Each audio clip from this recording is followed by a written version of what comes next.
पाकिस्तान ने कहा हमारे हक का पानी रोका तो हाथ काट देंगे। भारत ने रोका सिंधु का पानी तो बौखलाया पाकिस्तान। लेकिन अब हो जाएगा साफ, क्योंकि भारत ने कर दी सिट्टी बिट्टी गुम।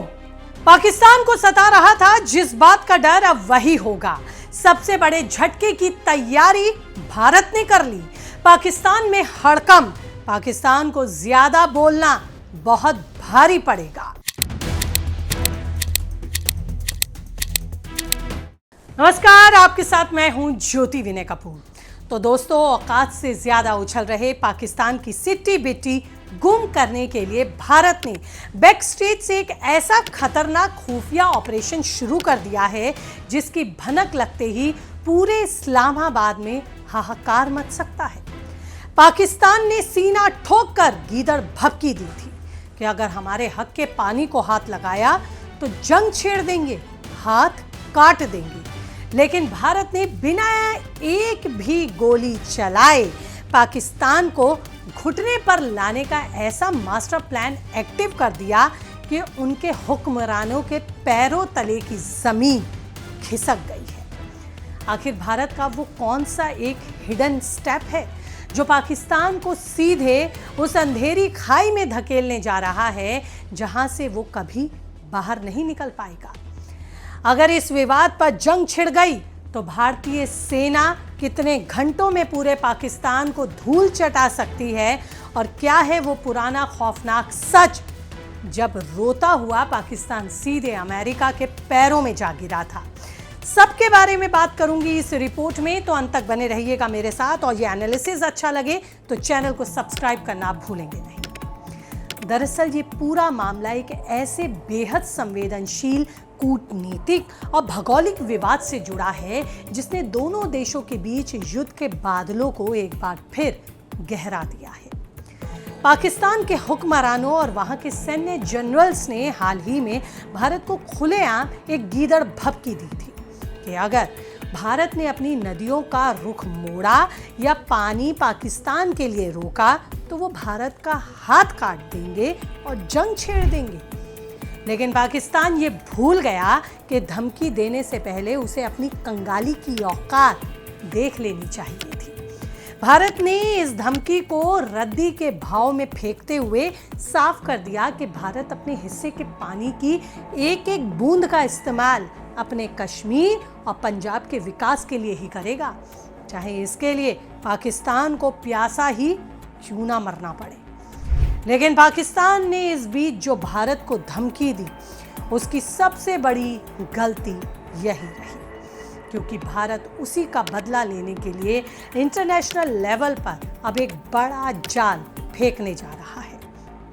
इस पानी विवाद के बीच भारत अब पाकिस्तान को दुनिया के सामने पूरी तरह से बेनकाब करेगा और उसे फिर से FATF यानी कि फाइनेंशियल एक्शन टास्क फोर्स की ग्रे या ब्लैक लिस्ट में डलवाने के लिए बड़ी एक कूटनीतिक तैयारी में भारत जुट गया है, और इसके लिए पूरी तरह से भारत तैयार है। आपको ये भी बता दूं कि FATF की ग्रे लिस्ट या ब्लैक लिस्ट में जो देश जाते हैं उस देश की अर्थव्यवस्था को भारी नुकसान मिलता है और उसे अंतर्राष्ट्रीय स्तर पर कोई भी वित्तीय लेन देन करने में बहुत परेशानी होती है, जिससे उसका विदेशी निवेश रुक जाता है, विदेशी फंडिंग रुक जाती है और विदेशों से मिलने वाला कर्ज पर बड़ी शर्तें भी लगा दी जाती हैं। पहले से पाकिस्तान कमजोर है, कंगाल है, ये सारी दुनिया जानती है, लेकिन भारत को उकसाने से वो कभी पीछे नहीं हटता। खबर ये है कि इसके लिए भारत के पास अब एक और पुख्ता और अकाट्य सबूत हैं जिन्हें पाकिस्तान खारिज नहीं कर पाएगा, बल्कि दुनिया का कोई देश इसे खारिज नहीं कर सकता। दरअसल पाकिस्तान भारत से बहकर जाने वाले पानी के बदले मिलने वाली कृषि समृद्धि का इस्तेमाल भारत के ही खिलाफ सीमा पार दहशतगर्दी के लिए फंडिंग बटोरने में करता है। भारत इन पुख्ता सबूतों को अंतर्राष्ट्रीय मंच पर रखने जा रहा है, हालांकि पहले भी हम रखते रहे हैं, जिससे पाकिस्तान को मिलने वाली बची खुची वैश्विक आर्थिक मदद भी फ्रीज हो सकती है। चलिए अब आप ये भी समझिए कि आखिर पानी को लेकर विवाद क्या है और पाकिस्तान क्यों बार बार इसे लेकर छटपटाता हुआ दिखता है। इसको समझने के लिए आपको थोड़े इतिहास की तरफ चलना पड़ेगा, यानी कि पीछे, और खंगालने पड़ेंगे इतिहास के पन्ने। साल 1960 में हुए सिंधु जल समझौते के तहत 6 नदियों के पानी का बंटवारा हुआ था, जिसमें 3 पूर्वी नदियां रावी, व्यास, सतलज के पानी पर भारत का पूरा और अनियंत्रित अधिकार है। वहीं पश्चिमी नदियां सिंध, झेलम और चेनाब का पानी पाकिस्तान जाता है, लेकिन समझौते के तहत भारत को इन नदियों पर भी बिजली बनाने और सिंचाई के लिए पानी स्टोर करने का अधिकार कानूनी रूप से मिला हुआ है। हालांकि अब तक भारत अपने हक का पूरा इस्तेमाल नहीं कर रहा था, लेकिन अब मोदी सरकार ने इन नदियों पर अपने धड़ाधड़ बांध बना लिए हैं, जिससे पाकिस्तान की तरफ जाने वाला एक्स्ट्रा पानी को पूरी तरह से ब्लॉक करने का फैसला भी ले लिया गया है। भारत के इस आक्रामक रुख को देखकर पाकिस्तान की सेना और वहां की सरकार बौखला गई है। लाजमी है, पर बार बार भारत को डराने के लिए युद्ध की धमकियां देना पाकिस्तान को अब रास नहीं आएगा, बल्कि इसका आक्रामक जवाब, मुंहतोड़ जवाब भारत की तरफ से पाकिस्तान को मिलेगा। हालांकि पाकिस्तानी मीडिया ने दावा किया है कि वो पानी के लिए भारत से आखिरी दम तक लड़ेंगे, लेकिन दुनिया जानती है कि भारत आज सैन्य और सामरिक रूप से पाकिस्तान से कोसों आगे है। भारत के पास दुनिया की दूसरी सबसे बड़ी सेना और अत्याधुनिक राफेल, सुखोई जैसे लड़ाकू विमान हैं।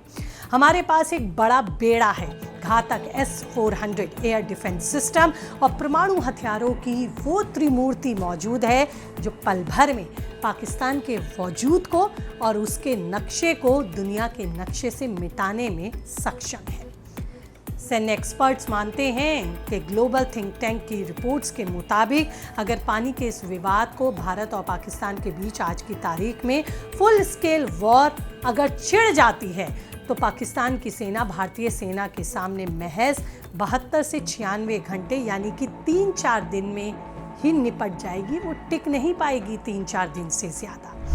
भारतीय वायुसेना और मिसाइल रेजिमेंट चंद घंटों के भीतर ही पाकिस्तान के प्रमुख सैन्य ठिकानों, एयरबेस, कराची पोर्ट और इस्लामाबाद के कमांड सेंटरों को मलबे में तब्दील करने में सक्षम हैं। ये है भारत की सेना, ये है भारत की सैन्य शक्ति। हालांकि इतिहास गवाह रहा है, जब जब भारत ने पाकिस्तान के खिलाफ अपनी पानी की ताकत का इस्तेमाल किया, तब तब पाकिस्तान की रूह कांप उठी। साल 2001 की ही अगर मैं बात करूं, जब संसद पर हमला हुआ था, तब भी भारत ने ऑपरेशन सिंधु के तहत पाकिस्तान जाने वाले पानी को आंशिक रूप से ही रोकने और समझौते को रद्द करने जैसी सिर्फ चेतावनी दी थी। उसमें ही पाकिस्तान में हड़कंप मच गया था। पाकिस्तान के तत्कालीन हुक्मरान जनरल रोते बिलखते हुए अमेरिका की और संयुक्त राष्ट्र की शरण में पहुंच गए थे और बिलखने लगे थे, गिड़गिड़ाने लगे थे कि भारत को रोकिए, वरना हमारा पूरा देश रेगिस्तान बन जाएगा। अपना इतिहास और अपना पास्ट, साथ ही कुछ बीते हुई घटनाओं को पाकिस्तान भूल जाता है और नई नई धमकियां भारत को देने से वो बाज नहीं आता। लेकिन ये नया भारत है। भारत की इस कूटनीति और भौगोलिक मार का असर पाकिस्तान के अब कृषि प्रधान राज्य पंजाब और सिंध पर सबसे ज्यादा पड़ेगा। पाकिस्तान की पूरी अर्थव्यवस्था और वहां की आवाम का पेट सिर्फ सिंधु नदी के पानी के भरोसे ही पलता है। अगर भारत ने जम्मू कश्मीर में बन रहे शाहपुर कंडी बांध और उज मल्टीपर्पल प्रोजेक्ट के जरिए पानी का रुख पूरी तरह से भारत की खेतों की तरफ मोड़ दिया, तो पाकिस्तान के पास ना तो फसलों को सींचने का पानी बचेगा, ना ही अपनी फैक्ट्रियां चलाने का, ना ही बिजली बनाने का और ना ही पीने का। ये झटका पाकिस्तान के लिए किसी परमाणु हमले से भी ज्यादा विनाशकारी साबित हो सकता है। लेकिन अपनी औकात और असलियत पाकिस्तान भूल जाता है। इस मामले में भारत ने साफ संदेश दे दिया है कि खून और पानी एक साथ नहीं बह सकते। कुल मिलाकर आज का भारत रक्षात्मक होने की बजाय आक्रामक होकर जवाब देता है और पाकिस्तान को उसी की भाषा में जवाब देता है। पाकिस्तान की गीदड़ भक्तियों के जवाब में भारत ने बांधों के निर्माण कार्य को एक्सप्रेस स्पीड से बढ़ा दिया है, जिससे ये साफ हो गया है कि भारत अब किसी भी अंतर्राष्ट्रीय दबाव के आगे झुकने वाला नहीं है। जो जैसा करेगा उसी की भाषा में ये नया भारत उसको जवाब देगा। लेकिन आपकी इस पर क्या राय है, आप क्या सोचते हैं? कीजिए कमेंट, रहेगा मुझे इंतजार। और इसी तरह के एनालिस्टिक रिपोर्ट के लिए चैनल को कीजिए सब्सक्राइब। नमस्ते।